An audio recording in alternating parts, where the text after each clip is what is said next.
Hey guys, Derek Biller here from the History of Aviation podcast here with Hill.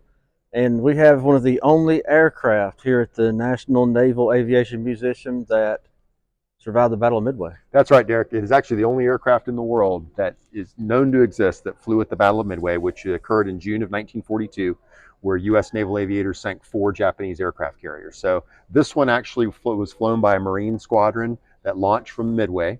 The pilot was a gentleman named First Lieutenant Daniel Iverson, and he had a private first class Wallace Reed in the back seat. And they were one of 16 aircraft in their squadron to launch to attack the Japanese fleet. And of those 16, only 8 of them returned, and this was one of them. They had a harrowing flight. They were pursued by multiple Japanese Zeros. The gunner was wounded, and they put over 200 bullet holes in this airplane. So it was recovered from Lake Michigan, where the Navy operated training aircraft carriers in World War II, and so it actually ditched in Lake Michigan. So it spent 50 years underwater. Wow. And then we pulled it from the depths of Lake Michigan. Our skilled craftsmen here restored it to what condition you see today. But it's an extremely historic aircraft. It was at Pearl Harbor when the Japanese attacked, flew in an early carrier raid of World War II, and participated at the Battle of Midway.